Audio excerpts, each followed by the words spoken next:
Respondent, the Niger Delta Development Commission, NDDC. Subject matter: petition against the Niger Delta Development Commission for the uncatered payment of our client, IPC4, uploaded on 15 July 2019. Reference number CBN/SPEC/7/08/05/2019 /299500949 in the sum of 818,199,041 naira 65 kobo only. In respect of which withholding tax of 38 million naira 61,859 naira 13 kobo only was paid to the Federal Inland Revenue Service, and the accrued interest in the sum of 72,629,175 naira 20 kobo only was also paid. Mr. President, distinguished colleagues, to the best of my knowledge, none of the above petitions is seeking judicial remedy. I therefore move to seek the indulgence of the Senate to lay the above petitions to the Senate for official referral to the committee for further legislative action. I so move, Mr. President. Thank you. Well, let me ask you, in case, is there any of the petitioners who is seeking a judicial remedy? None, Mr. President. None. You may lay the petitions, Chairman.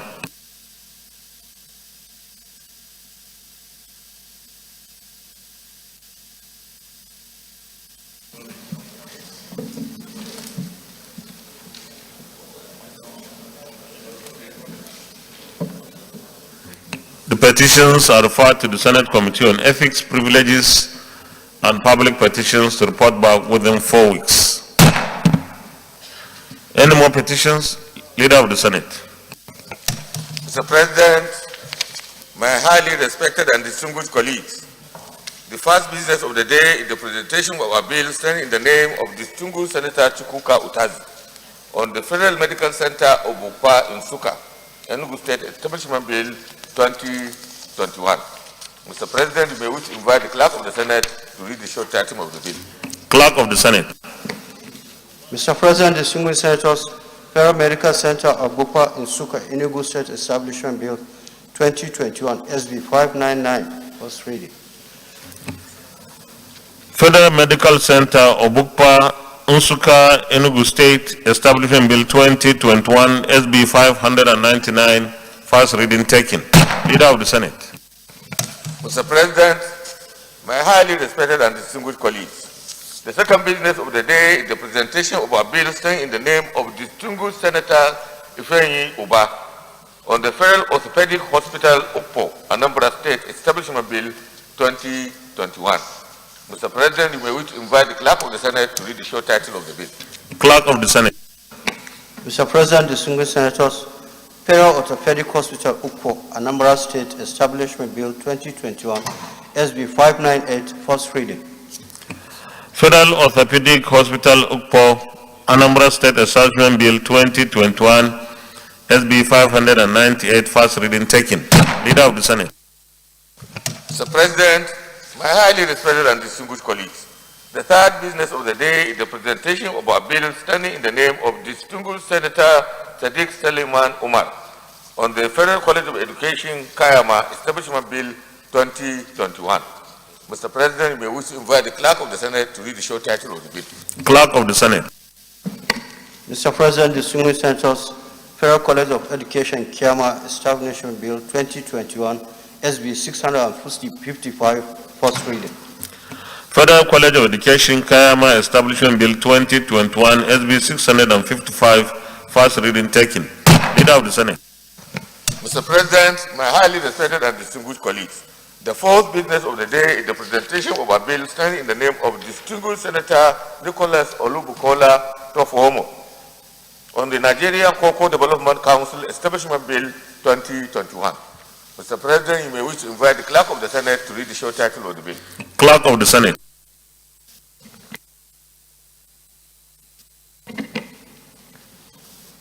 Nigeria Cocoa Development Council Established Bill 2021 SB 649, first reading. Nigeria Cocoa Development Council Establishment Bill 2021, SB 649, first reading taken. Leader of the Senate. Mr. President, my highly respected and distinguished colleagues, the fifth business of the day is the presentation of a bill standing in the name of distinguished Senator Clifford Odia on the Clean Nigeria Agency Establishment Bill 2021. Mr. President, you may wish to invite the Clerk of the Senate to read the short title of the bill. Clerk of the Senate. Mr. President, distinguished senators, Clean Nigeria Agency Establishment Bill 2021 SB 652, first reading. Clean Nigeria Agency Establishment Bill 2021 SB 652, first reading taken. Leader of the Senate. Mr. President, my highly respected and distinguished colleagues, the first order of the day is the presentation and consideration of the report of the Committee on Defense on the screening of the following: for appointment as Chief of Defense Staff, Service Chiefs of the Armed Forces of the Federal Republic of Nigeria. They are: number 1, Major General Lucky Eluyonye Onyenucheya Irabo, Chief of Defense Staff; Major General Ibrahim Atahiru, Chief of Army Staff; Rear Admiral Awal Zubairu Gambo, Chief of Naval Staff; Air Vice Marshal Isiaka O. Amao, Chief of Air Staff. Distinguished senators will recall that the request of Mr. President Commander-in-Chief was referred to the committee on Wednesday, 10 February 2021.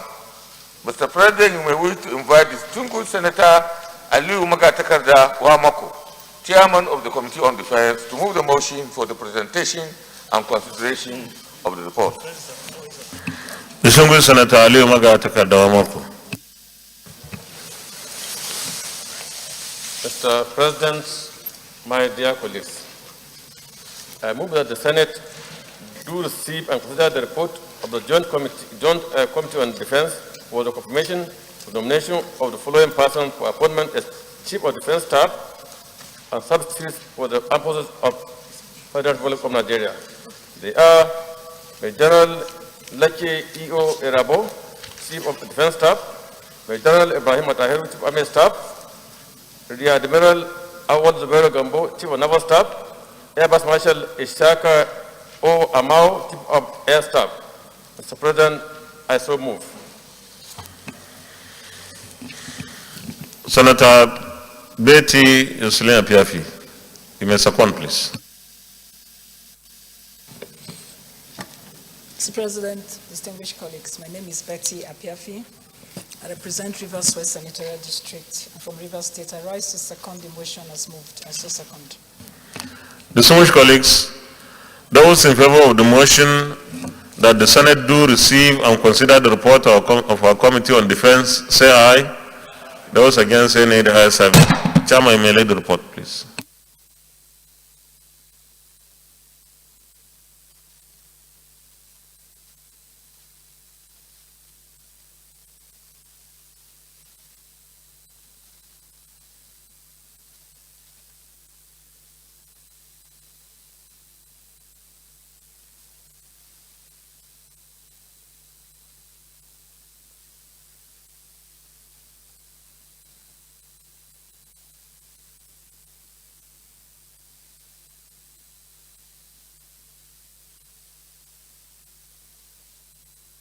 Chairman, you may present the report now.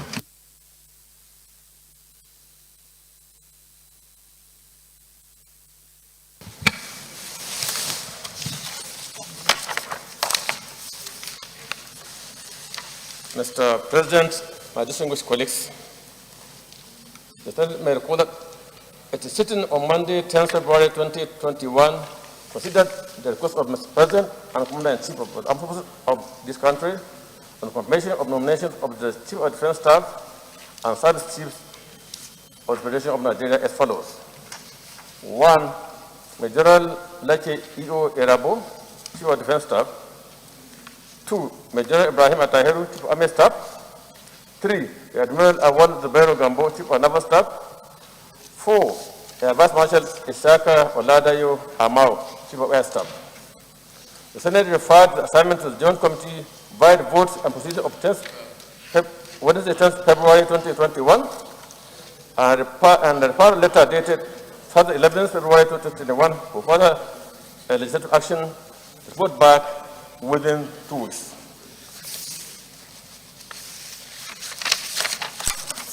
Methodology.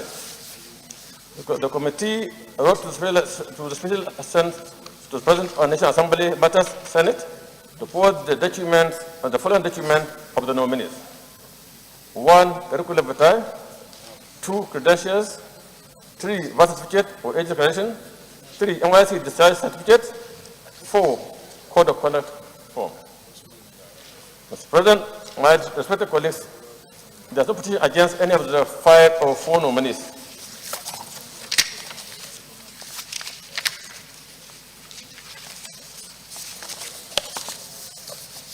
Observations. The committee screened the CDS S1 and the service chiefs collectively. We asked questions covering a wide range of subjects. Areas in which there were questions included: 1.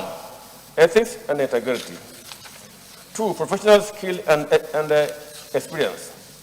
3. Nigeria's war on terror and insurgency and banditry. 4. Funding of the military. 5. Strategic security knowledge and vision of the nominees. 5. Role of military in politics. 6. Interagency synergy. 7. Personnel and troops health and welfare.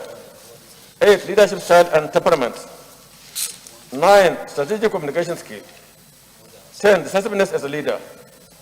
11. Decisiveness, external military hardware and upgrades. And finally, military-civilian relationship. These topics focus led to a lot of questions being put to the nominees. We are satisfied with the comprehensive and robust nature of the engagement and interactions with the nominees. At the end of the screening exercise of the nominees, the committee's findings are as follows. 1. That their nominations are in line with Section 217, subsection 2ABC of the 1999 Constitution as amended, and in accordance with the provision of Section 18, subsection 1 of the Armed Forces Act, Cap A20, Law of the Federation of Nigeria, 2004. 2. That the committee did not receive any petition on the nominees. 3. That the nominees have been cleared by the Department of State Security Service. 4. That the nominees have presented their code of conduct acknowledgement slip. 5. The nominees possess the required academic qualifications as well as wide range experiences to be the Chief of Defense Staff and Service Chiefs of the Armed Forces of Nigeria. 6. That they have experiences as seasoned public servants where they rose to the ranks of Major General, Rear Admiral, Air Vice Marshal that qualifies them for the positions of Chief of Defense Staff and Service Chief respectively. That the nominees were very articulate and meticulous in their response to questions by the committee. We recommend, therefore, as such, that the Joint Committee on Screening has carefully and thoroughly screened the 4 nominees and was satisfied with their qualifications, exposure, conduct, characters, experience, and general performance. The nominees have displayed wide and in-depth knowledge on strategic tactics and military operations. This Joint Committee of screening of nominated Chief of Defense Staff and Service Chiefs has been engaged extensively with the nominees and undertaken a detailed and comprehensive screening exercise according to law. We hereby recommend to the Senate as follows.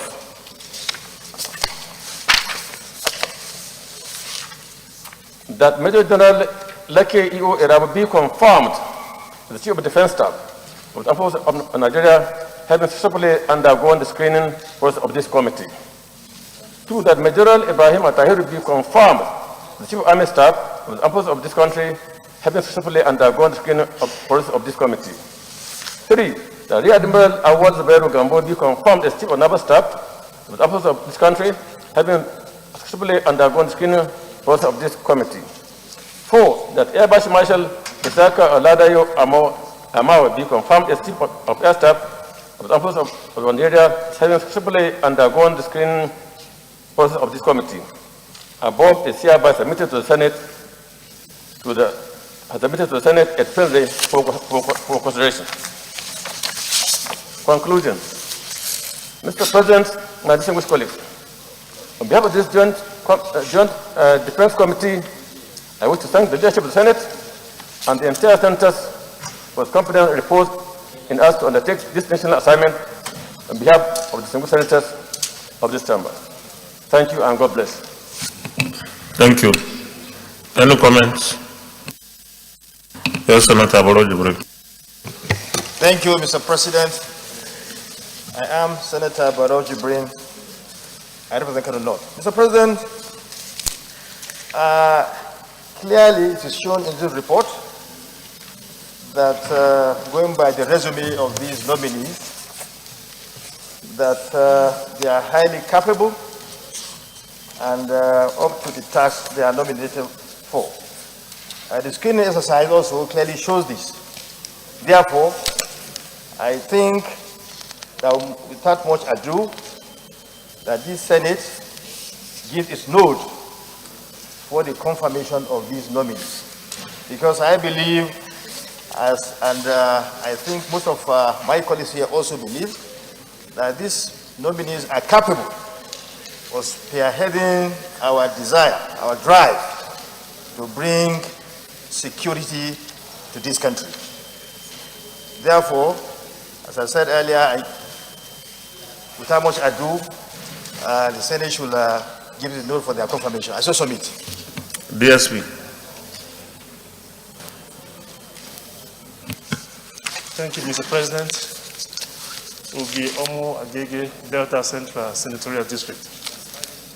Mr. President, I'd like to begin by commending Senator Wamako and his committee for a very thorough and terrific job. Mr. President, we are in very perilous times with the insurgency in the northeast, the banditry in the northwest, and north central most especially. Mr. President, for so long, and indeed so many times on this floor and on the floor of our sister chambers in the House of Reps, there was serious agitation for changes to be effected in the military leadership of the security agencies. Mr. President took his time and finally acceded to this request and these agitations. But in doing so, Mr. President, the President and Commander-in-Chief took his time to seek out the very best in the armed services. Mr. President, the intellect, the achievements, and the exploits of these nominees are very well documented in this report. Mr. President, speaking for myself, because of a personal relationship I share with some of these nominees, the nominee for Chief of Defense Staff, General Irabo, happens to be not just a constituent, but a friend I've known, Mr. President, for so many years, and I can personally attest and corroborate the Wamako recommendations as to his competence and his patriotism. In addition, Mr. President, the nominee for the Chief of Army Staff, Major General Ibrahim Atahiru, is also a very, very personal friend, a friend I've known from his days as a lieutenant colonel and a colonel running the affairs of the JTF in Delta State at the time. And he displayed his prowess, Mr. President, in bringing and restoring calm to the very restive Niger Delta region at that time. Mr. President, I have no doubt that Mr. President has selected the very best team to pilot the affairs of the military establishments for the next how many years, as the case might be. So, Mr. President, I very wholeheartedly support this nomination and appeal to my colleagues to so confirm. Thank you, Mr. President. Leader of Committee of the Whole, let's consider the report, please. Mr. President, my highly respected and distinguished colleague, I rise through the motion for the Senate to resolve into the Committee of the Whole to consider this report. I so move. Minority Leader.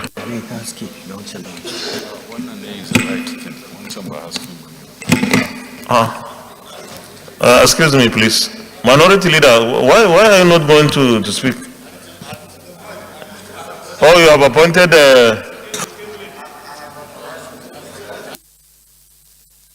sit tight.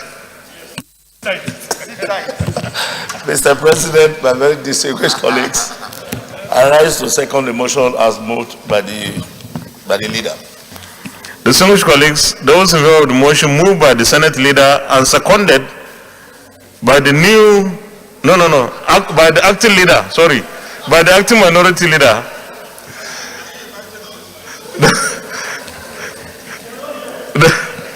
That the Senate do receive, that the Senate resolves into Committee of the Whole to consider the report of our Committee on Defense. Say aye.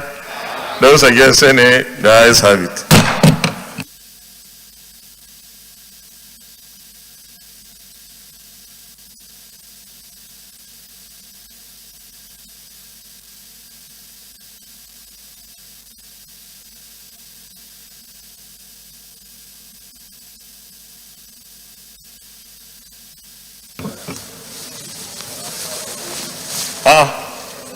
Acting leader, acting minority leader, where are you going?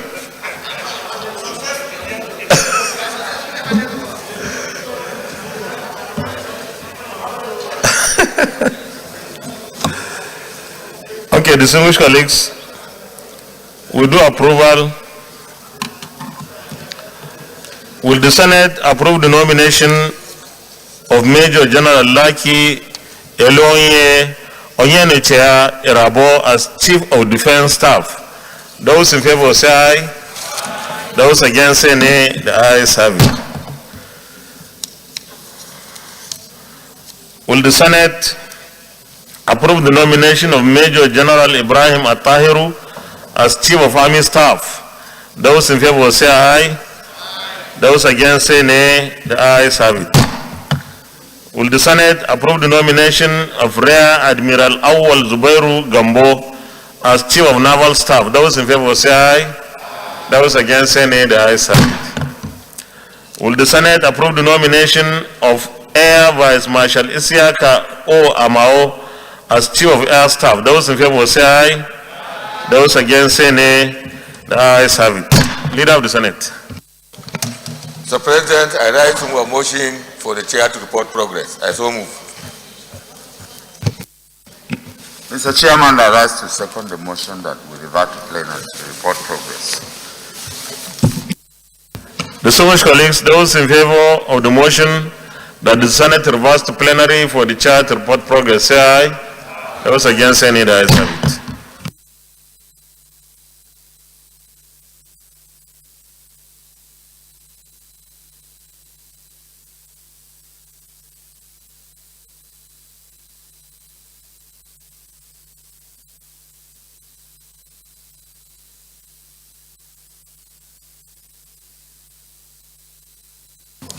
The Senate, in the Committee of the Whole, considered the report of the Committee on Defense on the screening of Mr. President's nominees for appointment as Chief of Defense Staff and Service Chiefs for the Armed Forces of the Federal Republic of Nigeria, and approved the nominations of 1 Major General Laki Elonye Onyenuchea Irabo, Chief of Defense Staff, Major General Ibrahim Atahiru, Chief of Army Staff, Rear Admiral Awal Zubairu Gambo, Chief of Naval Staff, Air Vice Marshal Isiaka O. Amao, Chief of Air Staff. as Chief of Defense. Is this a true reflection of what transpired in the Committee of the Whole? Thank you. Confirmation. Will the Senate confirm the nomination of Major General Laki Elonye Onyenuchea Irabo as Chief of Defense Staff? Those in favor say aye. Those against say nay. The ayes have it. Will the Senate confirm the nomination of Major General Ibrahim Attahiru as Chief of Army Staff? Those in favor say aye. Those against say nay. The ayes have it. Will the Senate confirm the nomination of Rear Admiral Awal Zubair Gambo as Chief of Naval Staff? Those in favor say aye. Those against say nay. The ayes have it. Will the Senate confirm the nomination of Air Vice Marshal Isiaka O Amao as Chief of Air Staff? Those in favor say aye. Those against say nay. The ayes have it. The nomination of Major General Laki Elonye Onyenuchea Irabo is hereby confirmed as Chief of Defense Staff. The nomination of Major General Ibrahim Attahiru is hereby confirmed as Chief of Army Staff. The nomination of Rear Admiral Awal Zubairu Gambo is hereby confirmed as Chief of Naval Staff. The nomination of Air Vice Marshal Isiaka O Amao is hereby confirmed as Chief of Air Staff. Congratulations to them, and like our colleagues, the DSP and others observed, there was so much calls for the replacement of the former service chiefs, and of course the President did that. Let me take this opportunity to thank the former service chiefs for doing their best, and also advise the new service chiefs, the Chief of Defense Staff and the new service chiefs, that Nigerians expect so much from them. We are in a very serious situation.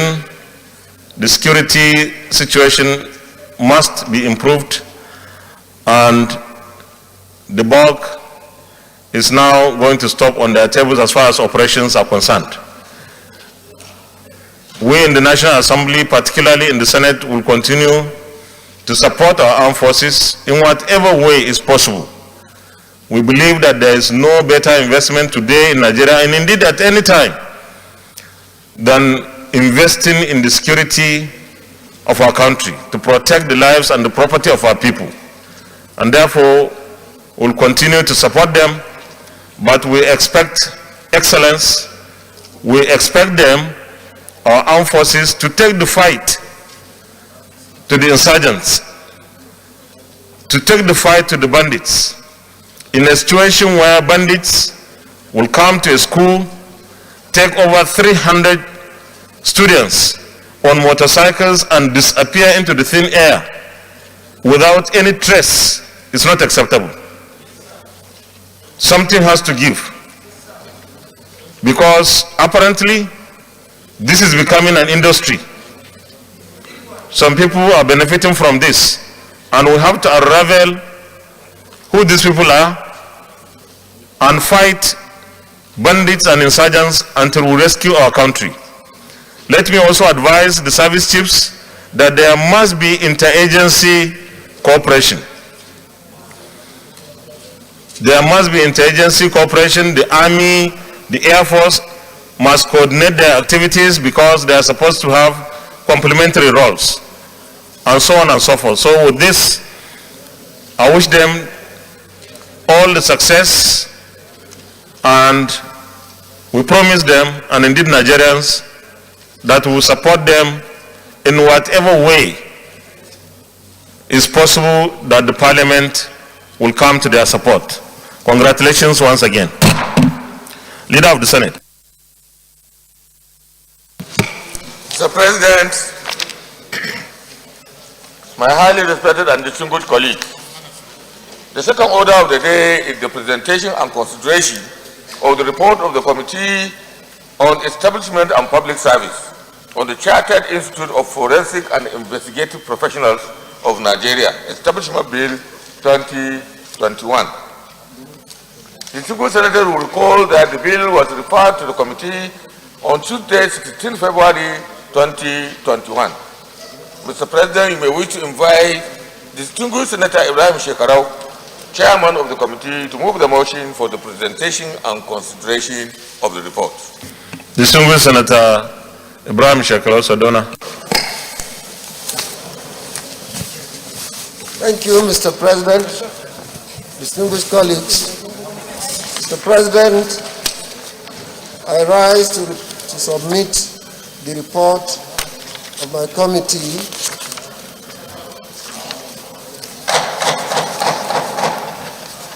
Appropriations, Finance, Public Petitions.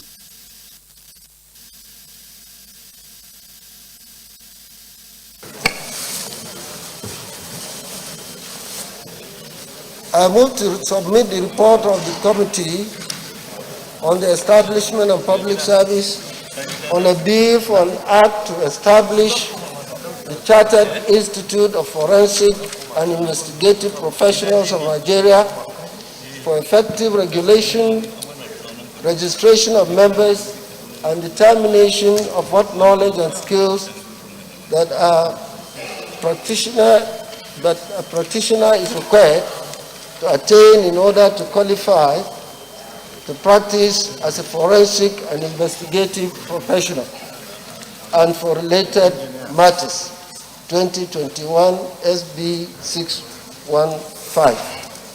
I so move, Mr. President.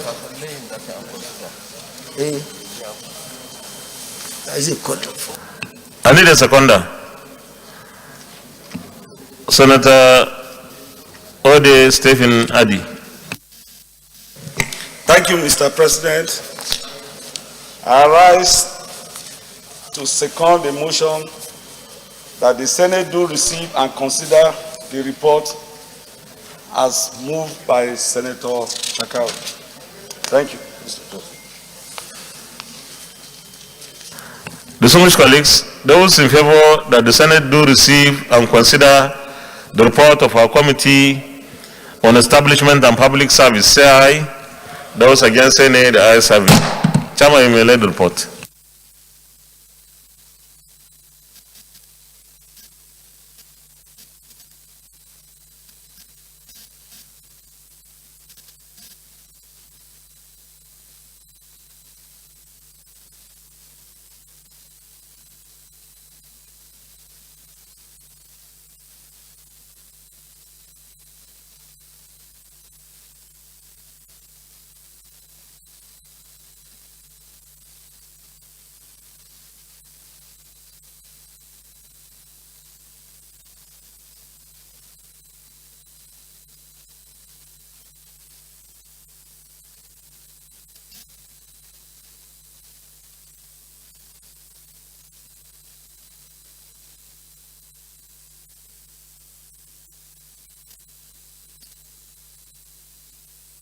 Chairman, you may present the report.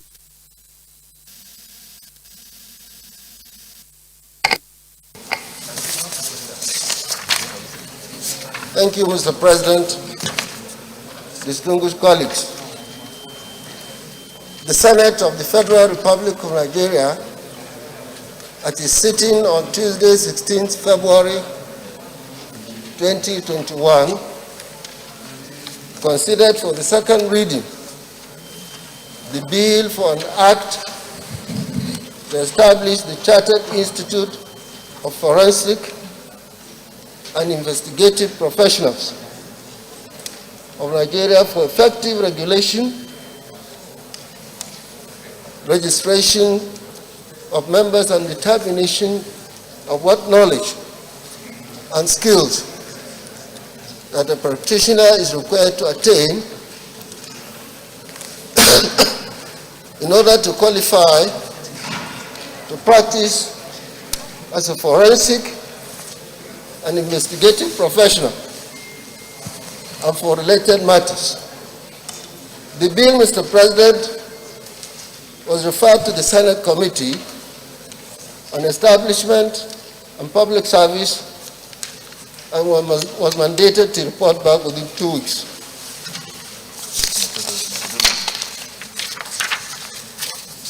Mr. President, after the bill was referred to the committee, it adopted the following methodologies in carrying out its assignment.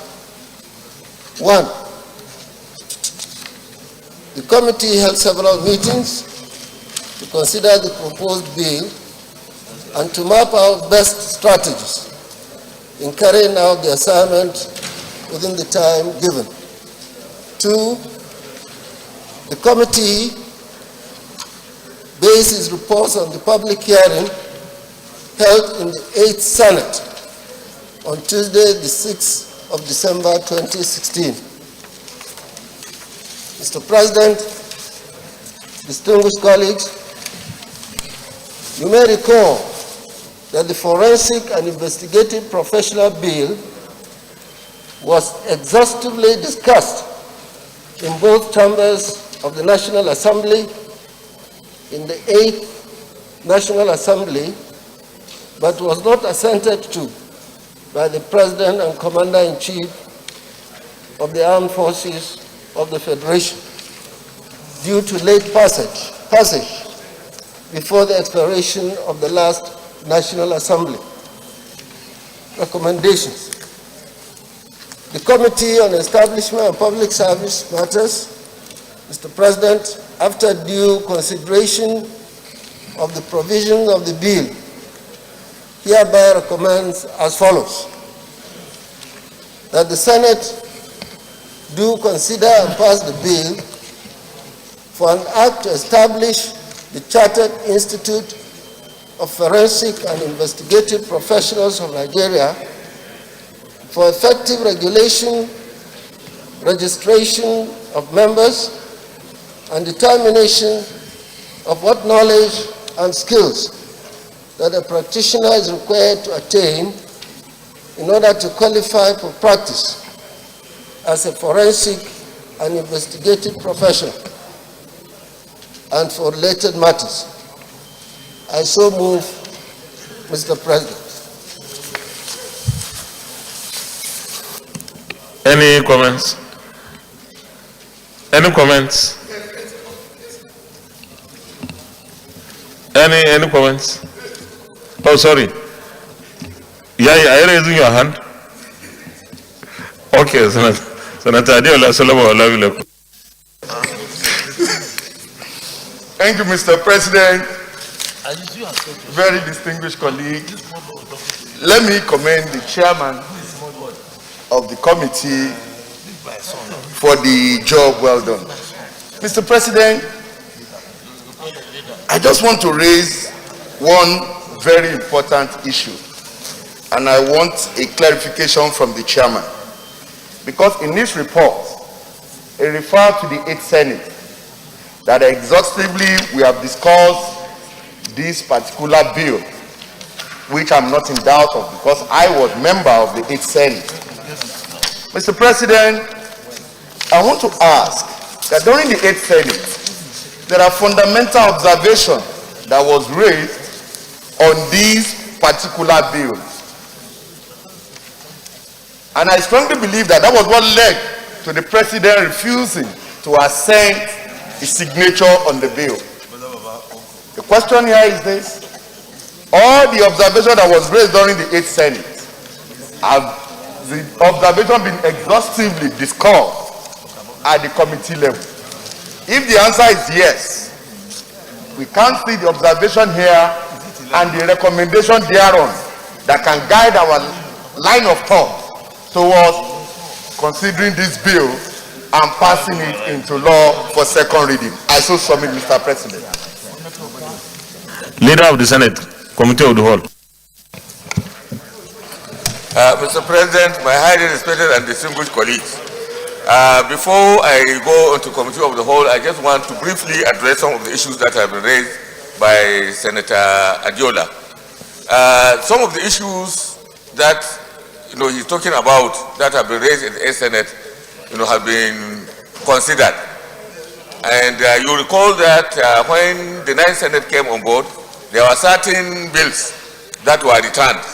And then when they were returned, the reason for their non-assent by Mr. President was stated. And a small committee was formed in which I was the chairman with the clerk of the Legal and Human Rights Committee as a secretary to the committee. We went through all the observations that have been made and made the necessary amendments. With that, I would like to move the motion for the Senate to resolve in the Committee of the Whole to consider the report of this committee. I so move. Minority Leader. Mr. President, I rise to second the motion that's moved. Distinguished colleagues, those in favor of the motion that the Senate resolves into Committee of the Whole to consider the report, say aye. Those against, say nay. The ayes have it.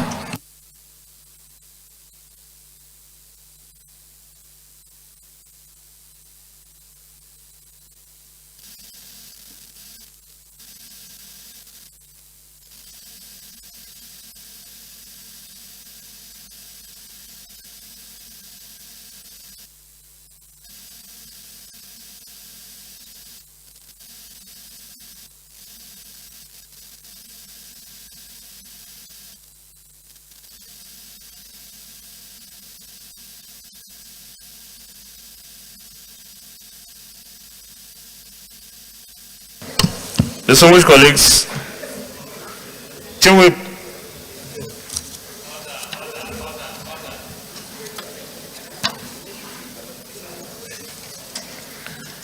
Distinguished colleagues, like the two speakers, the Senate Leader and Senator Adiola Solomon Olamilekon observed, this bill was passed even up to the level of the third reading and was there in the assembly, in the previous assembly, the 8th assembly. And all the observations have been noted. So it's not a new bill to many who were in the previous, in the 8th assembly, but of course, new to some of us who are just who are new, who just came in the 9th assembly. So I will go through with a moderate speed so that we were able to carry everybody along, but also fast enough to do the work in good time. There are 22 clauses. So I will start by those in favor that clause 1 stands part of the bill, say aye. Those against, say nay. The ayes have it. Those in favor that clauses 2 to 3 stand part of the bill, say aye. Those against, say nay. The ayes have it.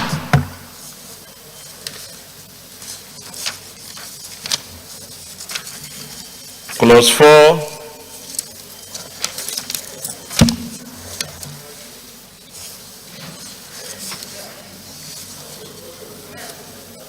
Clause 4, those in favor that Clause 4 stands part of the bill, say aye. Those against, say nay. The ayes have it.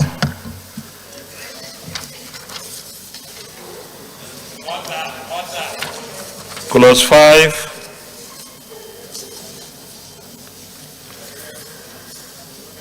actually, they have all been retained. Those in favor that clauses 5 and 6 stand part of the bill, say aye. Those against, say nay. The ayes have it.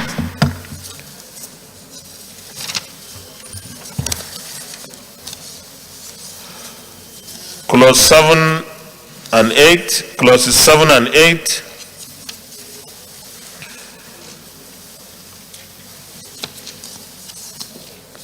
Clauses 7 and 8. Those in favor that clauses 7 and 8 stand part of the bill, say aye. Those against, say nay. The ayes have it.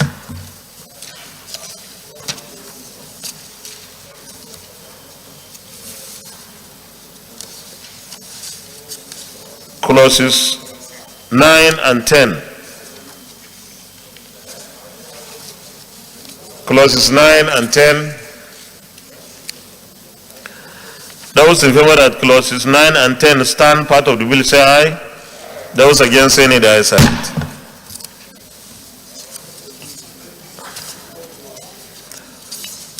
Clauses 10, 11 and 12.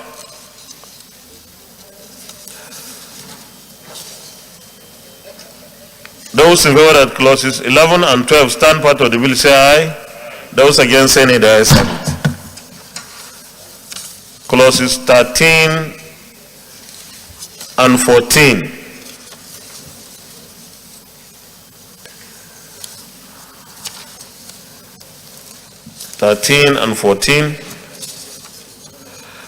Those in favor that clauses 13 and 14 stand part of the bill say aye. Those against say nay, the ayes have it. Clauses 15 and 16. Those in favor that clauses 15 and 16 stand part of the bill say aye. Those against say nay, the ayes have it. Clauses 17 and 18. Those in favor that clauses 17 and 18 stand part of the bill say aye. Those against say nay, the ayes have it.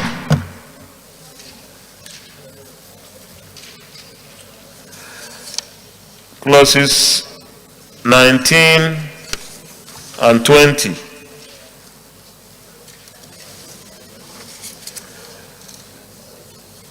Chairman, page 36. This fine. A person who commits an offense under this section is liable, A, on summary conviction to a fine of at least 50,000 naira, or on conviction on indictment to a fine of at least 100,000 naira, or C, on conviction to imprisonment not exceeding 2 years or both. I think it's looking low, I don't know.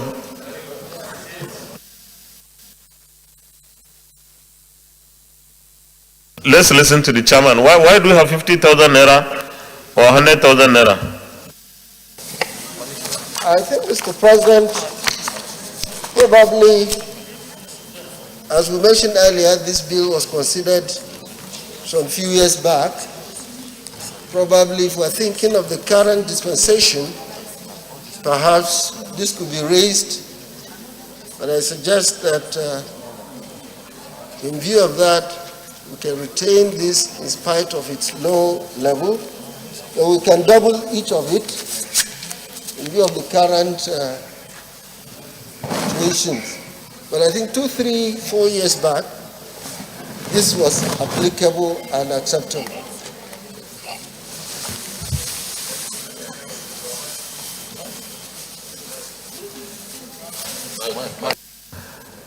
Deputy Chief Whip, you are raising your hand. Thank you, Mr. President, distinguished colleagues. Considering the very professional responsibility this bill seeks to hand over to individuals, and given the fact that the professionals are expected to play a very key role in our fight against corruption, I will suggest that we raise the fine to a minimum of 1 million. Yes.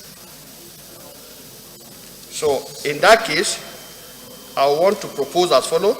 A person who commits an offense under this section is liable, A, on summary conviction to a fine of at least 1 million, or B, on conviction and indictment to a fine of at least 2 million, or on conviction to imprisonment not exceeding 2 years or both. And the reason, sir, is that we must not allow people to see this provision as something they can just do and just give something patchy.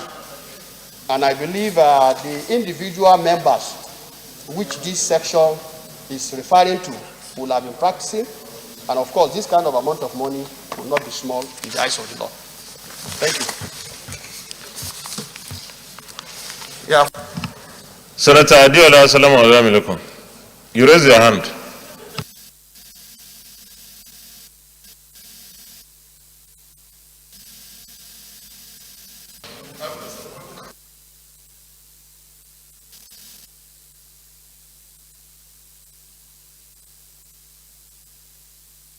Mr. President, I want to say this, that as I've said earlier on, we understand that there were so many germane issues in the 8th Senate. And this is one of the issues.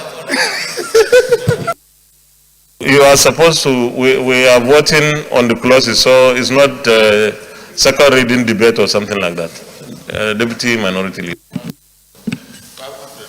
Mr. Chairman, I support the increase, but not to a freezing point as proposed by the Petition whip. I think A should be 500 and B 1 million.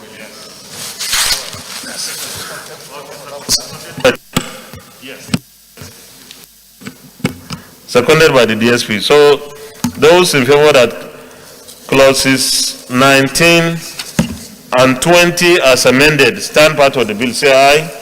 Those against say nay, the ayes have it. Clauses 21 and 22, those in favor that those clauses stand part of the bill, say aye. Those against say nay, the ayes have it. Go to the schedule. Those in favor of the schedule stand part of the bill, say aye. Those against say nay, the ayes have it. Explanatory memorandum on page 51 to 52. Those in favor that those explanatory memorandum stand part of the bill, say aye. Those against say nay, the ayes have it. Short title. Those in favor that the short title stands part of the bill, say aye. Those against say nay, the ayes have it. The long title on page 1. Those in favor that the long title stands part of the bill, say aye. Those against say nay, the ayes have it. Leader of the Senate. Mr. President, my highly respected and distinguished colleagues, I rise to move the motion for the chair to resume plenary and report progress. I so move. Minority Leader. Mr. Chairman, I rise to second that the Senate revert to plenary to enable the chair report progress. Distinguished colleagues, those in favor that the chair reports progress, say aye. Those against say nay, the ayes have it.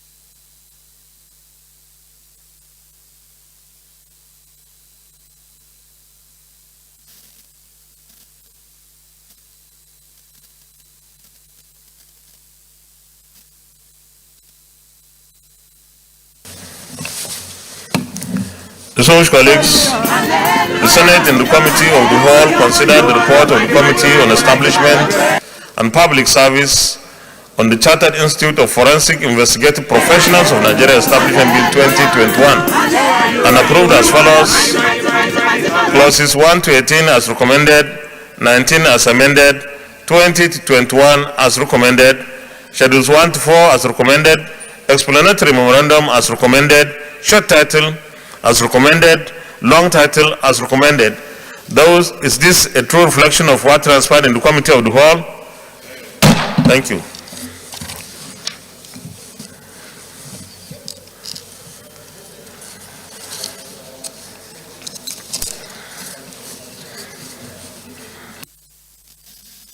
Leader of the Senate.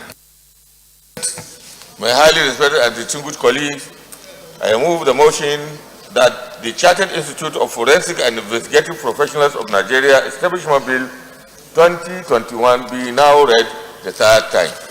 I so move. Minority Leader. Mr. President, I second the motion that this bill be read a third time. I so second. Distinguished colleagues, those in favor that the bill be now read a third time, say aye. Those against say nay, the ayes have it. Clerk of the Senate. Mr. President, distinguished senators, a bill for an act established the Chartered Institute of Forensic and Investigative Professionals of Nigeria for effective regulation, registration of members, and determination of what knowledge and skill that a practitioner is required to attain in order to qualify to practice as a forensic and investigative professional and for related matters 2021 SB 615 third reading.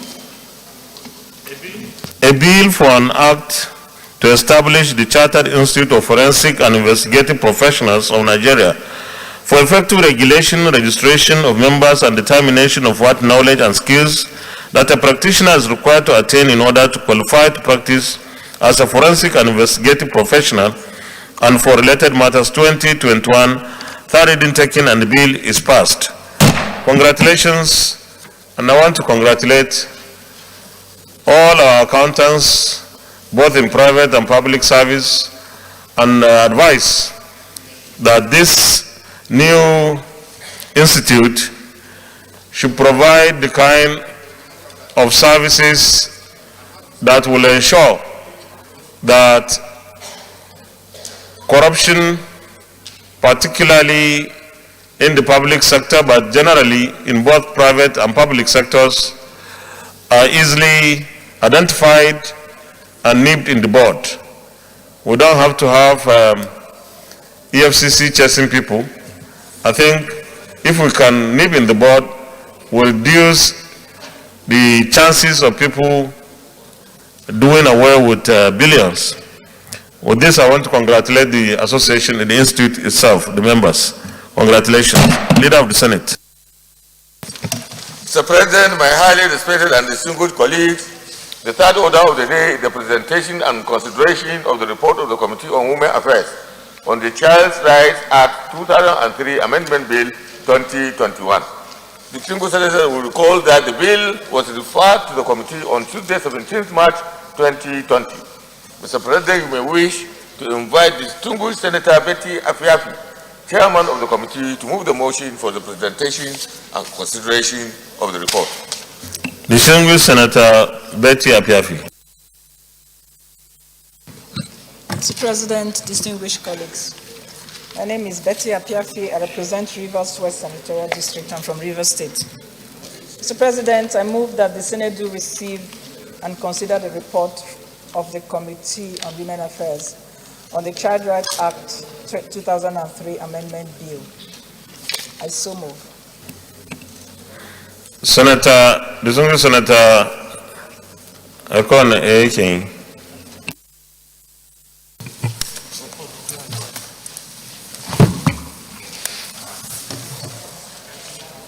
Thank you, Mr. President. I am Senator Akon. I rise to support the motion moved by distinguished Senator Betty Apiafi. I so support. Distinguished colleagues, those in favor of the motion that the Senate do receive and consider the report of our Committee on Women Affairs, say aye. Those against, say nay. The ayes have it. Chairman, you may lead the report, please.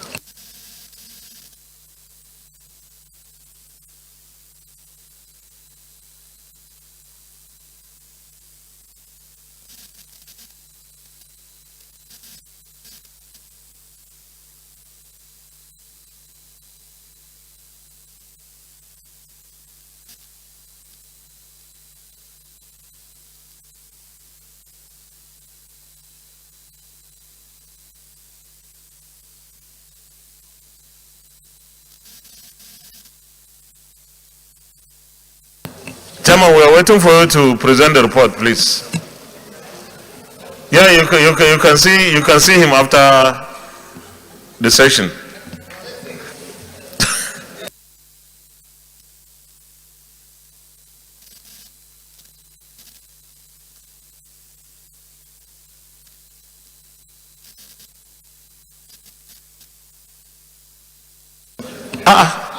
Senator Keita, leave her alone now. You may present the report now.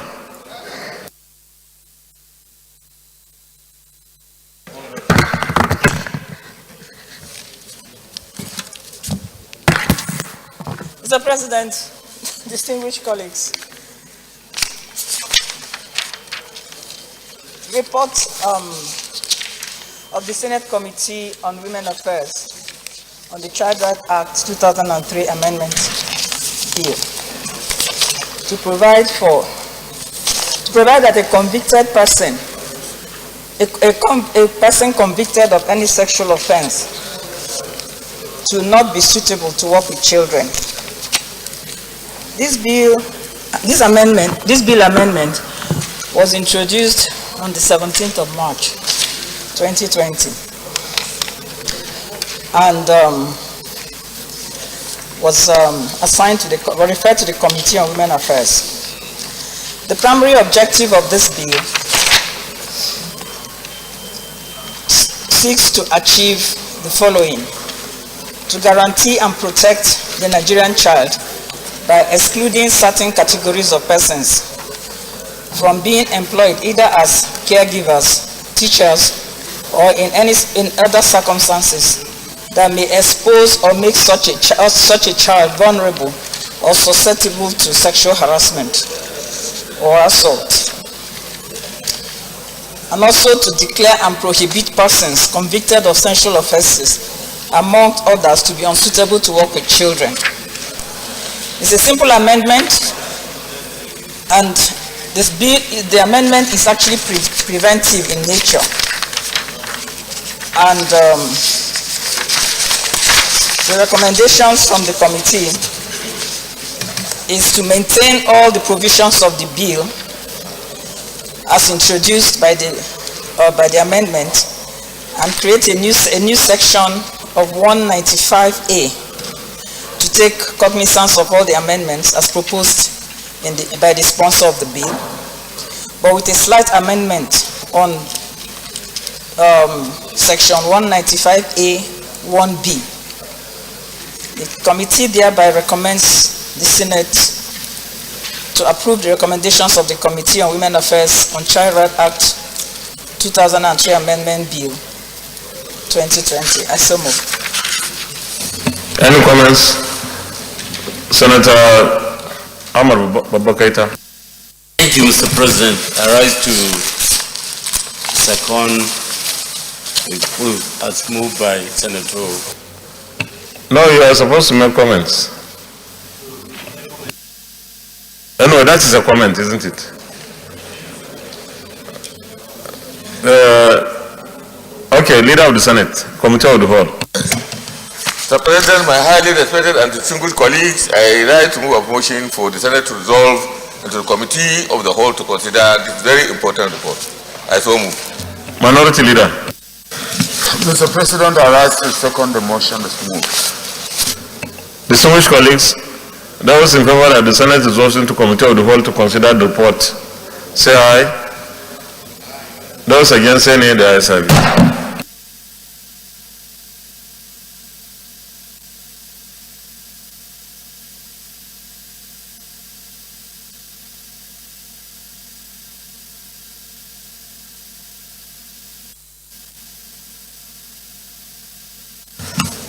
Distinguished colleagues, there are only two clauses in this bill, and therefore we'll take one at a time. Those in favor that, no, we have reached voting here. It's not comment. No, until I read out the. Those in favor that clause 1 stands part of the bill, say aye. You want to say something? Is it an amendment? Okay. Mr. President, distinguished colleagues, Aliu Sabi of the lineage or not, from that clause 1, the original 195 is to be retained as in the original Principal Act. They are adding a new section, that is 195A. But the way it is presented, it might appear as though this other one has not been catered for. So I think my amendment here would be to make it clear by indicating that the principal, that 195 is retained as in the Principal Act. And then the insertion of the 195A now comes in. So that is the amendment I want to. Yeah. There are two there is 195A and 195B. And I think they should in the remarks column, maybe that should have been indicated. But I think the point is valid. I don't know whether the clerk should ensure that we have. So what will be the remarks? it will be to bring up the 195, and then the remark will be retained as in the Principal Act, and then based on the first clause in the proposed bill, the insertion of 195A as follows, and so that will be retained as in the proposed bill. To make yes. So it's not amending it. Are we amending? Oh, we are not amending 195. So only the remarks column. Yeah. So those in favor that clause 1 stands part of the bill say aye. Those against say nay, the ayes have. Clause 2. Clause 2. Those in favor that clause 2 stands part of the bill say aye. Those against say nay, the ayes have it. Explanatory memorandum on the 4th page. Those in favor that the explanatory memorandum stands part of the bill say aye. Those against say nay, the ayes have it. The short title. Those in favor that the short title stands part of the bill say aye. Those against say nay, the ayes have it. The long title on page 1. Those in favor that the long title stands part of the bill say aye. Those against say nay, the ayes have it. Leader of the Senate. Mr. President, my highly respected and distinguished colleagues, I move that the chair resumes plenary and report progress. I so move. Mr. Chairman, I rise to second that the Senate revert to plenary for the chair to report progress. Those in favor that the Senate reverts to plenary for the chair to report progress say aye. Those against say nay, the ayes have it.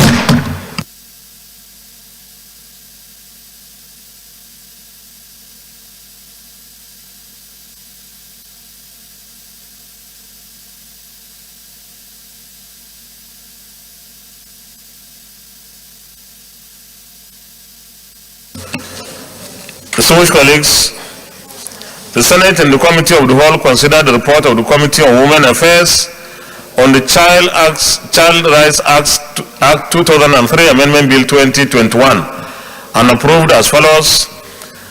Clause 1 as recommended. Clause 2.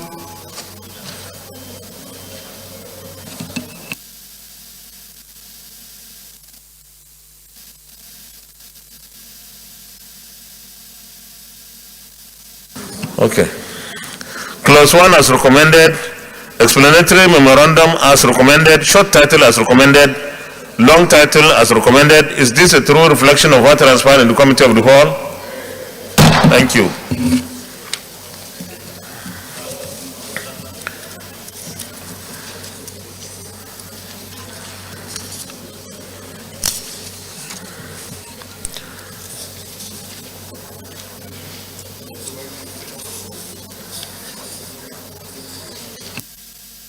Leader of the Senate. Mr. President, my highly respected and distinguished colleagues, I rise to move a motion that Child Rights Act 2003 Amendment Bill 2021 be now read the third time. I so move. Minority Leader. Mr. President, I rise to second the motion as moved. Distinguished colleagues, those in favor that the bill be now read a third time say aye. Those against say nay, the ayes have it. Flag of the Senate. Mr. President, distinguished senators, a bill for an act to amend the Child Rights Act 2003 to provide for a person convicted of attempted rape to be unsuitable to work with children and for other matters connected thereto, 2021 SB 227, third reading. A bill for an act to amend the Child Rights Act 2003 to provide for a person convicted of attempted rape to be unsuitable to work with children and for other matters connected thereto, 2021 third reading taken, and the bill is passed. Thank you very much. This is a very important amendment. You recall that last year particularly there was so much, there was prevalence of rape, especially of young children and in our institutions as well. So this amendment is meant to cure those kind of societal ills and keep away those rapists from our children. Thank you. Leader of the Senate. Mr. President, my highly respected and distinguished colleagues, the fourth order of the day is the presentation and consideration of the report of the Committee on Women Affairs on the Older Persons' Rights and Privileges Bill 2021. Distinguished senators will recall that the bill was referred to the committee on Tuesday, 17th March 2020. Mr. President, you may wish to invite distinguished Senator Betty Apiafi, Chairman of the committee, to move the motion for the presentation and consideration of the report. Distinguished Senator Betty Apiafi. Mr. President, distinguished colleagues, my name is Betty Apiafi. I represent Rivers West Senatorial District. I'm from Rivers State. Mr. President, I move that the Senate do receive and consider the report of the Committee on Women Affairs on the Older Persons' Rights and Privileges Bill 2021 as so moved.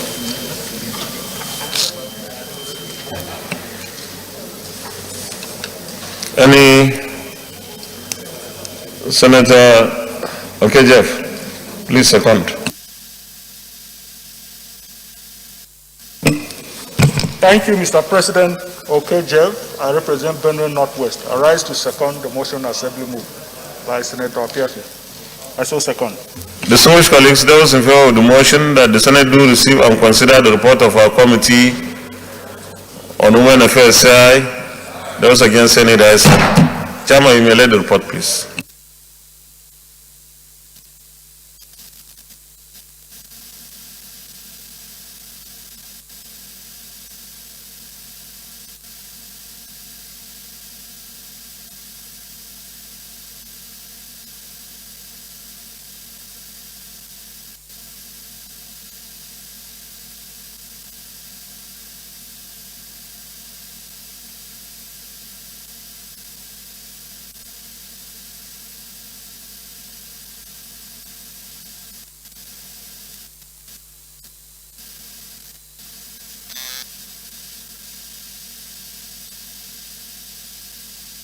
Chairman, you may present the report.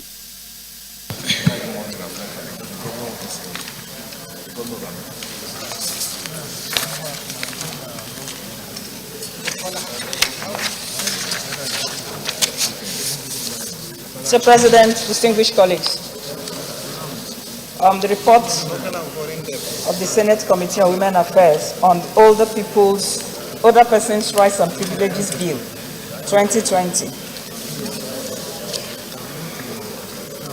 This bill was presented at plenary on the 17th of March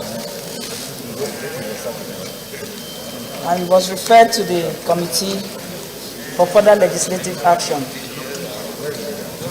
The primary objective of this bill is to achieve the following: to confer privileges and benefits on older persons that are aimed at enhancing their quality of life,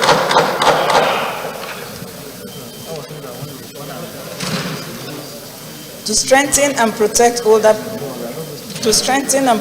rights of older persons, to prescribe preventive measures where older persons' rights are derived, among other provisions, to further highlight some of the challenges facing the elderly in Nigeria today. These include, but not limited to, the challenges of retirement, aging, and social isolation. To address the social and economic challenges triggered by aging and the need for government to formulate policies that will incorporate the elderly.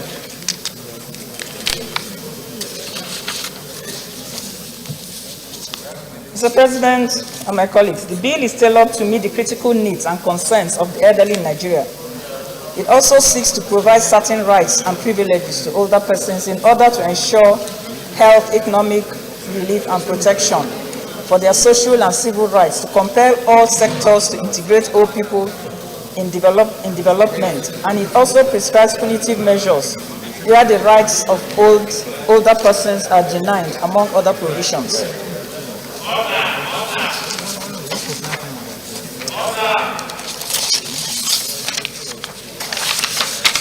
In conclusion, the committee recommends that the committee recommends that the Senate do approve the recommendations of the Committee on Women Affairs on the Older Persons' Rights and Privileges. I so move. Any comments? Leader of the Senate, Committee of the Whole.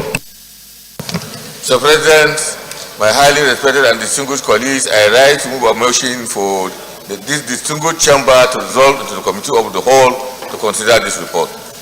I so move. Minority Leader. Mr. President, I rise to second the motion as moved. Distinguished colleagues, those in favor that the Senate resolves to Committee of the Whole to consider the report, say aye. Those against, say nay. The ayes have it.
Distinguished colleagues, this is not a controversial bill.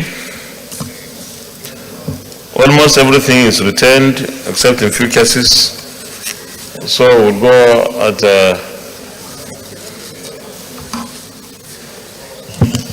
reasonable speed.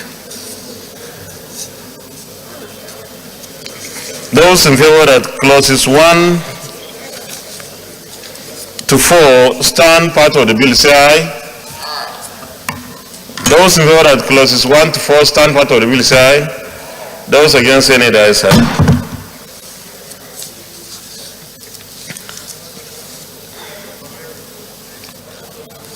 Clauses 5 to 9. Clause 6. Clause 6 who? Okay, Deputy Chief Whip. Thank you, Mr. President, distinguished colleagues. Aliu Sabi Abdullahi, Niger North. Clause 6 is talking about adequate standard of living, and it is presented as a right.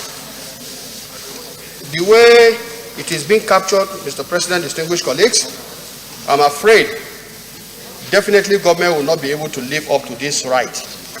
It is said as follows: government shall ensure that older persons enjoy the right to adequate standard of living, including the right to food, water, clothing, and housing, and to improve their living conditions without discrimination on the basis of age. The Constitution of the Federal Republic of Nigeria has made provisions for rights, and I think coming to an act to make additional provision as a right negates the principles of the Constitution. So I don't know, maybe those who are lawyers can come in here, but my take is leaving it the way it is appears something that government cannot do. And I think we just have to look at it. If it is looked at, we can amend these provisions to remove that right and perhaps provide it as a privilege for government to provide support to this group of people on the areas we mentioned.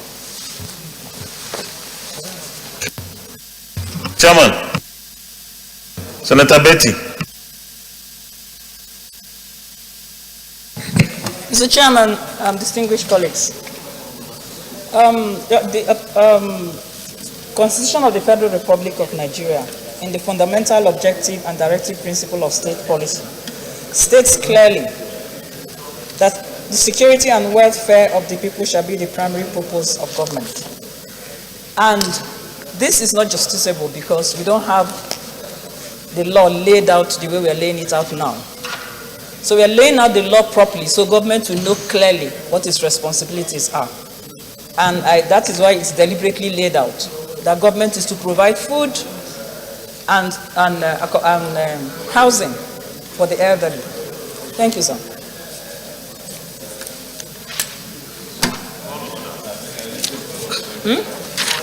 Sir? The Deputy Minority. Mr. Chairman, I want to believe that there is no iron cast figure attached to this amendment because it is open.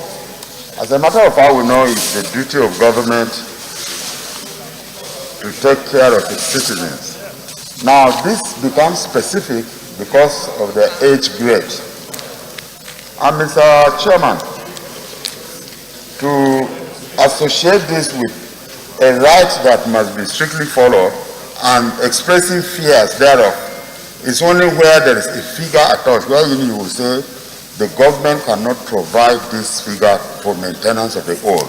But to provide food and basic services shouldn't be beyond government, and this should be the aspiration of any government, to put smiles on the faces of its citizens, particularly the aged.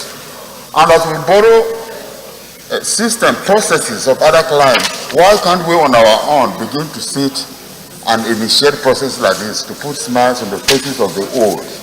I think there is truly nothing difficult for government to achieve in this amendment. This is my take and my opinion, Mr. Chairman. Yes, sir. Okay, thank you very much for the argument. I'm not a lawyer myself. Okay, DSP. Mr. President, the Agege Delta Central Senatorial District. Mr. President, the provision sought here, Mr. President, is an aspirational provision. It speaks to the same aspirations, not guaranteed rights, as provided in the directive principles of state, already guaranteed in the Constitution, Chapter 4. And we all know that those Chapter 4 rights are not justiciable. So there is nothing here that is inconsistent with the provisions of the Constitution. It remains aspirational.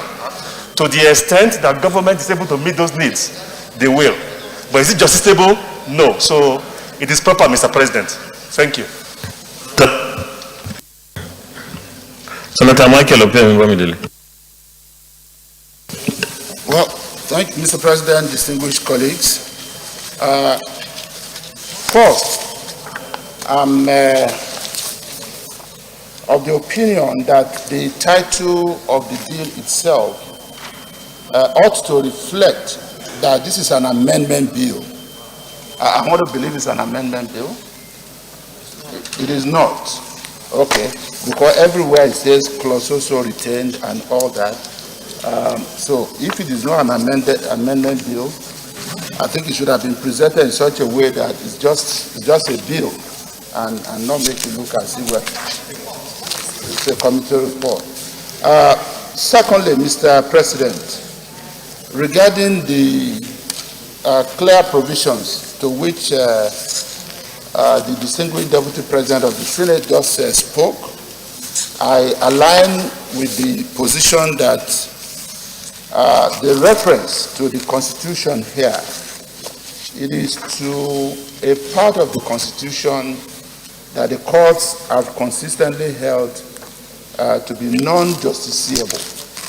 My concern about this provision here is once the bill is passed and is signed into law, it becomes a basis for older persons who are supposed to enjoy certain rights and privileges under this law to even seek redress in the court of law if government fails to make such provisions. In other words, it may become part of the issues that government will have to deal with from time to time. And I'm sure there are civil society organizations, a plethora of them, who will be happy to rush to court, to sue government and want to compel government, seek for some form of writ of mandamus to compel government to carry out this. So that is one area that I think we need to look into to be able to take a position. Once it's passed into law, it becomes enforceable. And the issue is whether or not government can actually afford, to do that as it is now. Thank you, Mr. President. Your mic. Okay, thank you. I'm not a lawyer, but I have similar fears as expressed by Senator Opeyemi Bamidele, that it is, as captured here, he said, government shall ensure that older persons enjoy the right to adequate standard of living, including the right to food, water, clothing, and housing, and to improve their living conditions without discrimination on the basis of age. These are not privileges. These are now rights. So how do we prevent government from people taking legal actions when they are not provided these rights? The lawyers are here. No, before we go on the amendment, how do we, because my understanding of this is something that someone can say, I have not been given my right. Senator Abakaita. Thank you, Mr. President.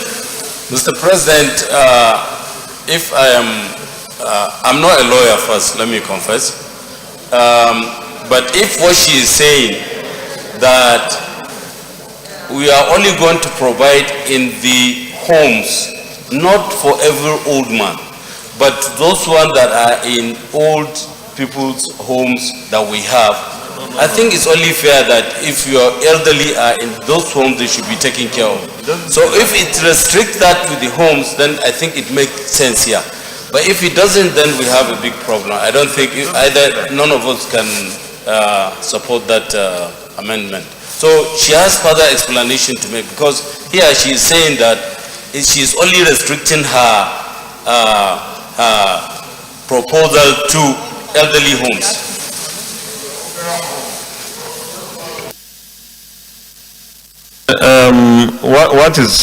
What people are arguing here, the civil colleagues are talking on the basis of what is written, not anything else. What is written there does not restrict it to homes.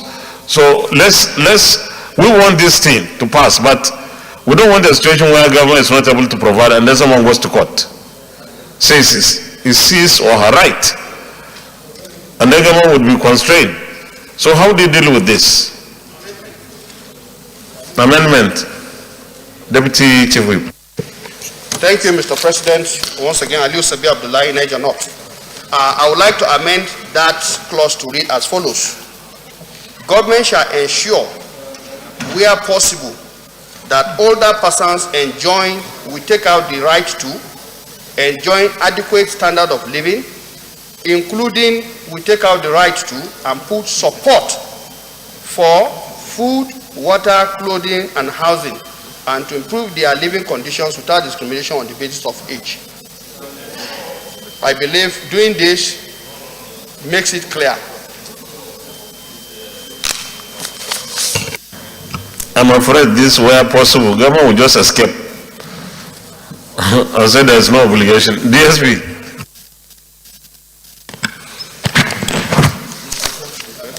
Mr. President, I actually want to look at this from another angle. It is my belief, Mr. President, that the intent of the drafters of this provision is to provide against discrimination on the basis of age. They are not creating a right, Mr. President, that is not otherwise already provided. But my understanding is that the intent behind this is to make sure that to the extent that such right does exist, older people should not be deprived of the benefit of that right on the basis of their age. I like to believe that must be the intent of those who crafted this provision. And to that extent, it is in order. Thank you, Mr. President. Thank you, DSP. My difficulty with this is there is a provision in the Constitution against discrimination. Wouldn't that be enough to protect the old or the aged? So, but let's find something. The idea of, if possible, I don't think government will exploit that and run away from responsibilities. But to say it's the right of the old people may tie government and could lead to legislative, to judicial cases. Senator Michael Opie. Thank you, Mr. President. An amendment would solve this problem. Our concern is that even the section referred to by the chairman, Senator Betty, she referred to section 14.2, which is under chapter 2 of the Constitution, which the courts have held to be non-justiciable. This is different from the provisions of chapter 4 that the distinguished DSP referred to, where fundamental human rights are provided for. Now, the issue here in clause 6 as presented is that when we say government shall ensure that older persons enjoy the right to adequate standard of living. Now, note the words which I believe should go, including the right to food, water, clothing, and housing. We need to remove that and let this statement read as such. Government shall ensure that older persons enjoy the right to adequate standard of living and improved living conditions without discrimination on the basis of age. That will be consistent with our various constitutional provisions without being so specific as to things that government may not be able to afford and which will form the basis of litigation in court. That's what we are trying to avoid.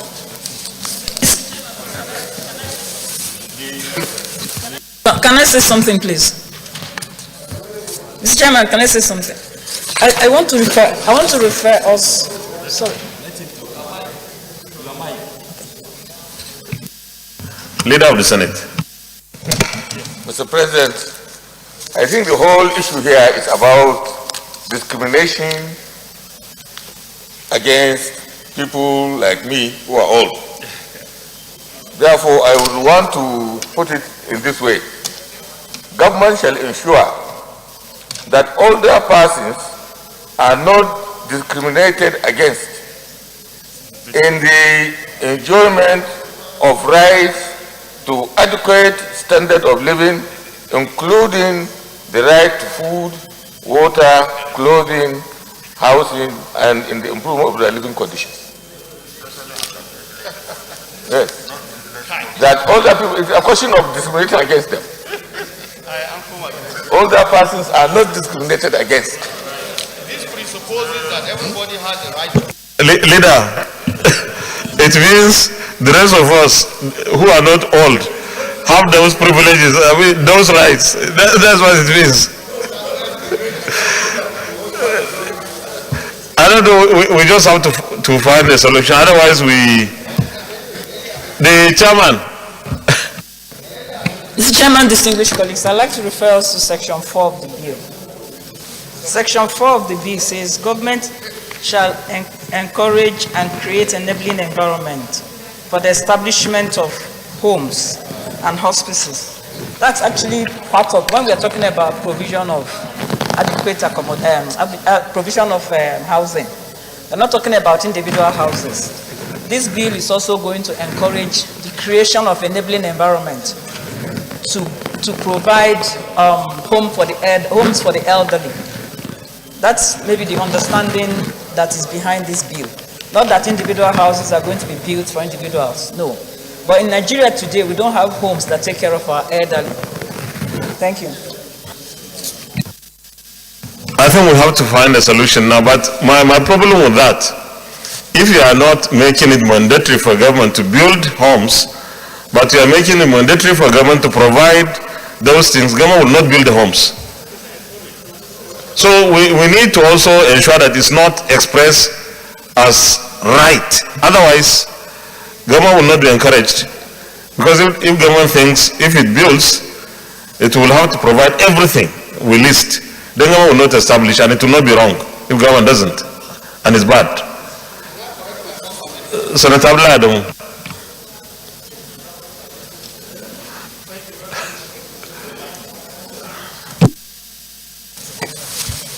I share the fear being expressed to the effect that we must be careful not to force, by the creation of this law, the hands of government to do things that we know the atmosphere is not right for it, the infrastructure for attaining those goals are not available, and so we must be very careful to ensure that we just take away that word, that very compelling word, shall, should be removed. You know, government will endeavor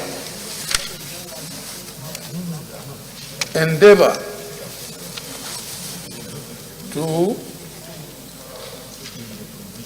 protect the older persons, ensure they enjoy the right to adequate standard of living, including the right to food, water, clothing, and housing, and to improve their living conditions without discrimination on the basis of age. I think we should remove the word shall.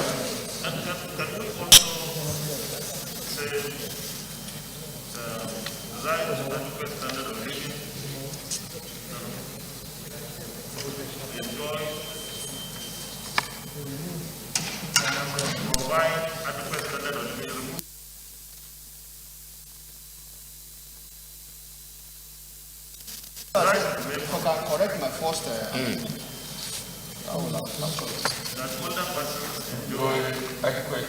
enjoy the privilege. That it provides adequate standard of living, including support for government can provide support for food, I water. thought I'm still standing. Yeah, you are still standing.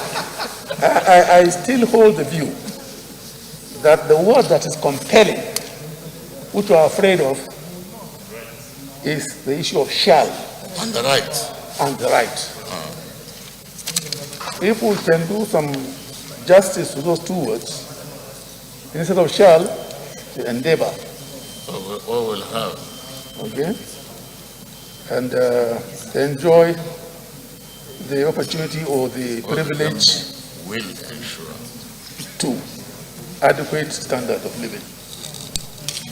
That shall and right must be handled with care. Thank you, Chair.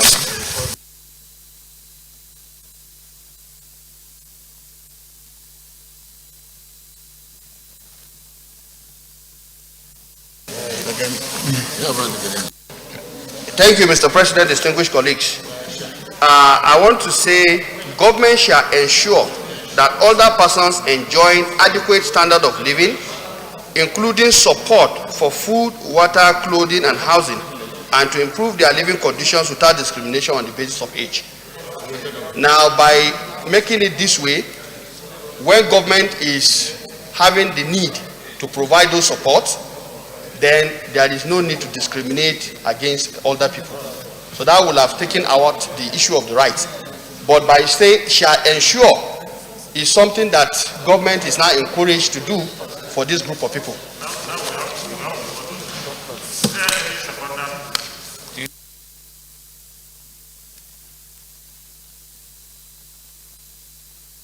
Are you going to second the amendment? Mr. President, distinguished colleagues, I am Nora Ladi Dadut, representing Plateau South. In supporting the amendment submitted by the Deputy Chief Whip, I want to also add to that amendment that rather than say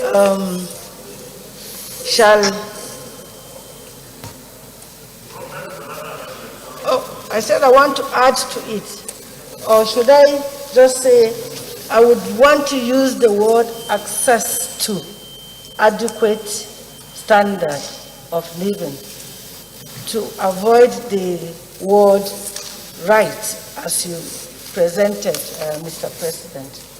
In other words, should I say I am also making another amendment? Okay, I second. I do second. Thank you, Mr.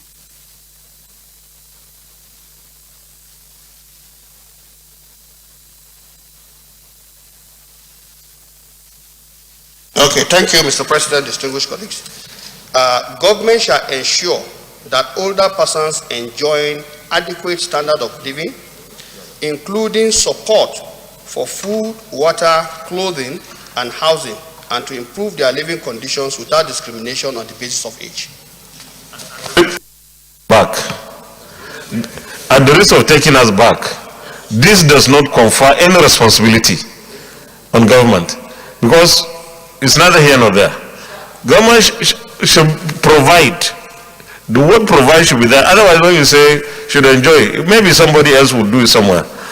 DSP. Let me read section 17, 3G of the Constitution. 17. The state social order is founded on ideals of freedom, equality, and justice. 3, it says, the state shall direct its policy towards ensuring that G, provision is made for public assistance in deserving cases or other conditions of need. Mr. President, what is being asked here, what is being craved here, Mr. President? Food, what have you for the old people? Falls under this. The courts have already spoken about this. That it is not justiciable. What the intendment behind this provision now is that in line with this, they are saying there should be no discrimination when it comes to the enjoyment of this benefit without discrimination on grounds of age. So they are not otherwise creating a right that is not otherwise provided for in the Constitution. The right is there, but it is just not justiciable. It's already there, Mr. President. It is just, where? That's what I just read. Section 17, 3G. It's already there. What she read now, what is contained there is public assistance, isn't it? It's public assistance, Mr. President. It is public assistance for the aged people, if I'm right. But the Constitution did not specify who should get public assistance. See, they've already provided it here. What they're saying here that to the extent that anybody wants to derive benefit under this provision of the law, they should not be discriminated against on the basis of their age. That is the intendment. Section 17. Unless the chairman is saying that is not what she meant when she crafted this section in this provision. Thank you, Mr. President.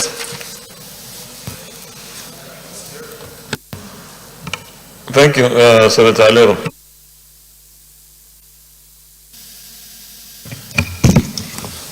Thank you, Mr. Chairman. I was also reading the same section of the Constitution, and I'm of the view that this particular section should not be included because it's already covered in the Constitution. There is no need. Yeah, 17.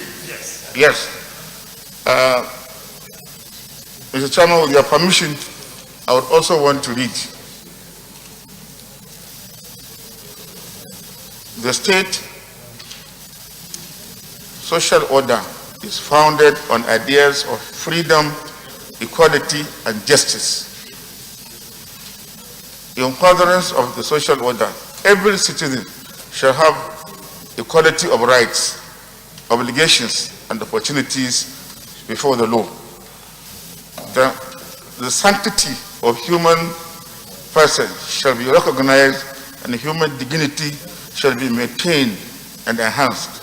Mr. President, it goes on to state that no person should be discriminated. So making a law that will go contrary to the provision of the Constitution, Mr. President, should be avoided.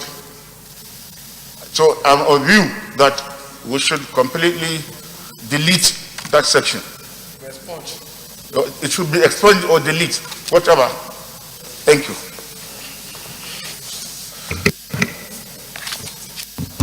Thank you. Deputy Chief Whip, you have another. Okay.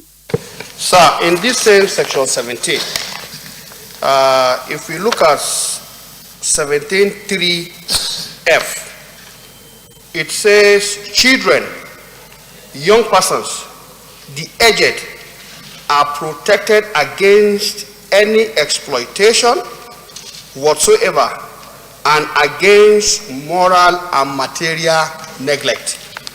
And if you look at these provisions, sir, that is what exactly this, material neglect is what this provision in the Act is trying to protect aged people from. So it's either, yes, the fact that it's in the Constitution and we are now trying to bring it in as something government should pay attention to. I don't think there's anything wrong there. But I think the key issue remains making it a right. Because if that remains, the idea of people taking it upon themselves based on this hope and taking government on cannot be avoided. So I think that is what we need to look at.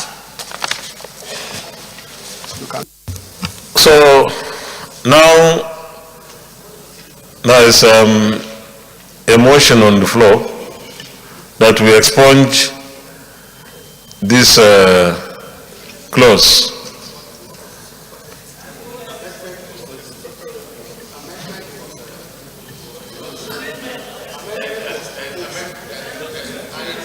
And there is an amendment which was seconded. So what do we do?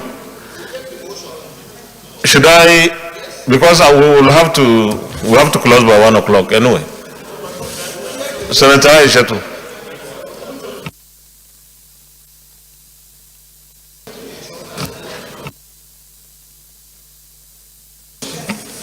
Thank you, Mr. President, my distinguished colleagues. Aishatu Dairo Ahmed Binani, representing Adamas Central. Mr. President, instead of expunging the whole section, why don't we replace that shall with may? That is, the government may ensure that older persons enjoy adequate standard of living. So that shall and the right has been expunged. And by so doing, nobody can go to any court of law seeking for, if the government have the capacity, they can do that. If there is no capacity, I think it's better than expunging the whole thing. The government may ensure that older persons enjoy adequate standard of living. Thank you. Distinguished colleagues, almost everybody has spoken about this. And just hold on, please. I think we have arrived, we are very close to the final destination. If we don't pass this clause, does it make the government any less responsible for the older people? If it is not so, I think those who are saying we should expunge it, maybe to avoid people going to courts saying this is their right and they have not been given their rights. Or in fact, the older people may not even go to court, but these civil society organizations and human rights organizations will go to court, and that will discourage government from even building those houses, because the previous clause read by the chairman does not make it mandatory for government to build the houses, the old people's homes. So if at the end of the day government feels, well, until I build, nobody holds me responsible, the government will not do anything about it. So can we now take a decision that we just get rid of it as suggested by, as moved by Senator Alero? So I'll put the question. If it is defeated, then it means this thing will stand. Yes, DSP. Maybe before you do that, another angle to the question you've raised will be this. Is this provision, in light of section 17 of the Constitution, is this provision inconsistent with the provisions of this Constitution? Because if it is, then under section 1, section 3, right there, it will be null and void. Is it inconsistent? If the answer is yes, then we delete. But if it is no, if the answer is no, then we leave it. If you ask me, it is not inconsistent because 17, 3, F and G has provided for this. So what is being proposed now is not inconsistent with either 17, 3, F and G. It's not. But, thank you, Mr. President. Okay, now I'll put the question. And those who don't want this particular provision, this clause, should vote against it. Those who want should vote for it. And I will take clause 5 alone and 6 alone. Those in favor that clause 5 stands part of the bill say aye. Those against say nay. The ayes have it. Okay, the clause.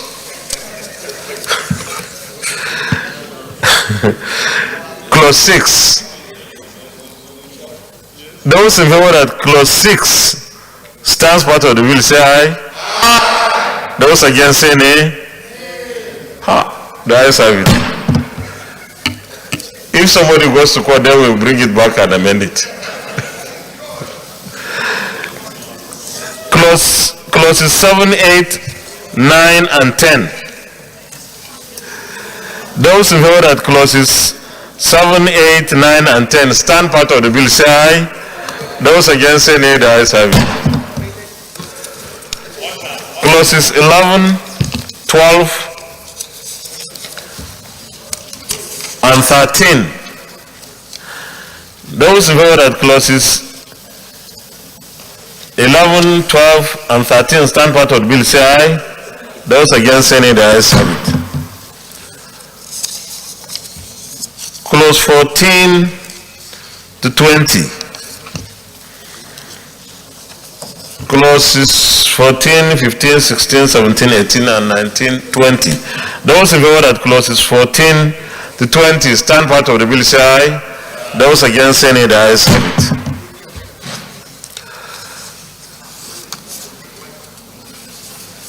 Clauses 21 to 25. Clauses 21, 22, 23, 24, and 25. Those in favor that those clauses stand part of the bill say aye. Those against say nay. The ayes have it. Clauses 26, 27, 28, 29, and 30. All retain. Those in favor that those clauses stand part of the bill say aye. Those against say nay. The ayes have it. Clause 31 to 35. Those in favor that clause 1, clause 31 to 35 stand part of the bill say aye. Those against say nay. The ayes have it. Clauses 36, 37, 38, and 39.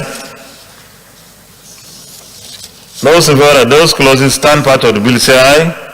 Those against say nay. The ayes have it.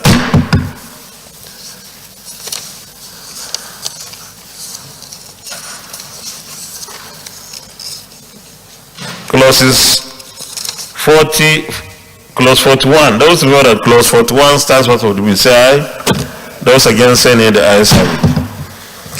Those in favor that the explanatory memorandum on page 31 stand part of the bill say aye. Those against say nay. The ayes have it. The short title still on page 41. Those in favor that the short title stands part of the bill say aye. Those against say nay. The ayes have it. The long title on page 1, those in favor that the long title stands part of the bill say aye. Those against say nay. The ayes have it. The definition, interpretation of old age, they say it's 60 years. So many of us here are qualified. Leader of the Senate. Mr. President, my highly respected and distinguished colleagues, I rise to move a motion for the Senate to resume plenary to allow the chair to report progress. I so move.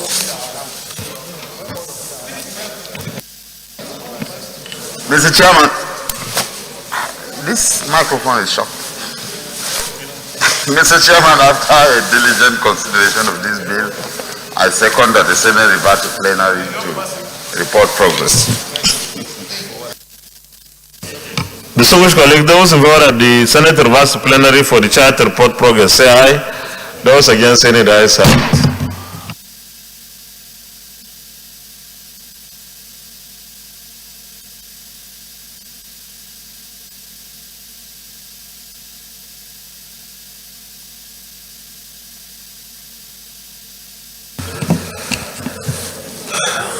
The Senate in the Committee of the Whole considered the report of the Committee on Women Affairs on the Older Persons' Rights and Privileges Bill 2021 and approved as follows. Clauses 1 to 40 as recommended. Explanatory memorandum as recommended. Short title as recommended. Long title as recommended. Is this a true reflection of what transpired in the Committee of the Whole? Thank you. Leader of the Senate. Mr. President, my highly respected and distinguished colleagues, I rise to move a motion that the Older Persons' Rights and Privileges Bill 2021 be read the third time. I so move. Minority Leader.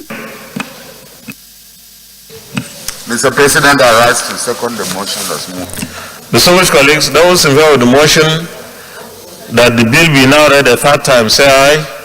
Those against say nay. The ayes have it. Clerk of the Senate.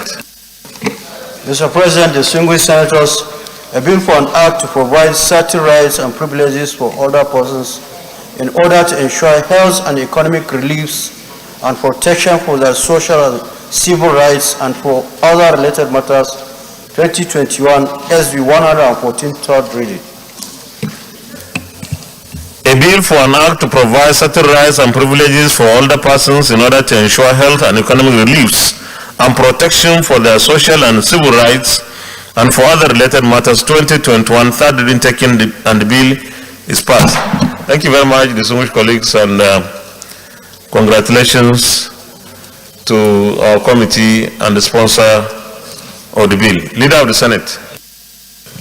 Mr. President, my highly respected and distinguished colleagues, I rise to move the motion that this distinguished Senate suspend the consideration of other items on our order paper in view of so many engagements and meetings that we have today to another legislative day. I so move.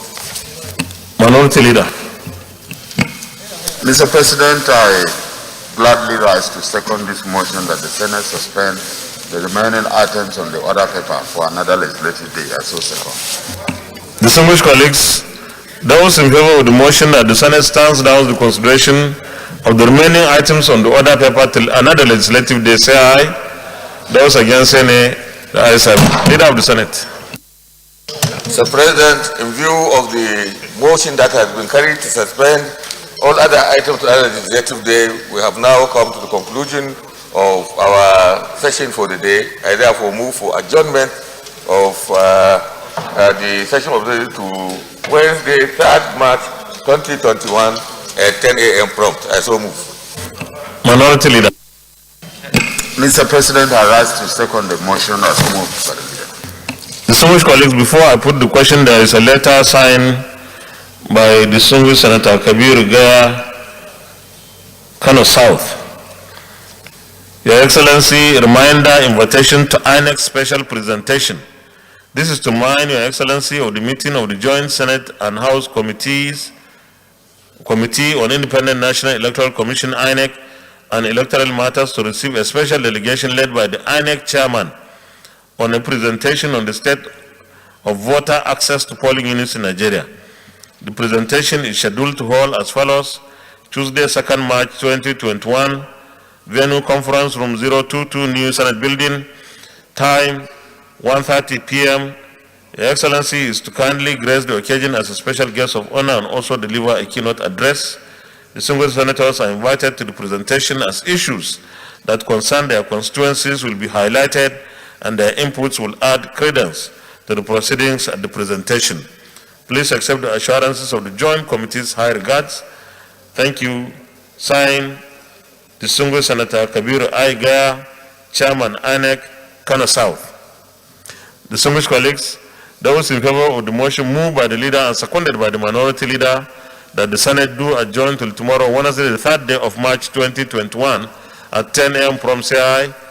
Those against say nay. The ayes have it. The Senate is hereby adjourned till tomorrow, Wednesday, the 3rd day of March 2021 at 10 a.m. prompt. Thank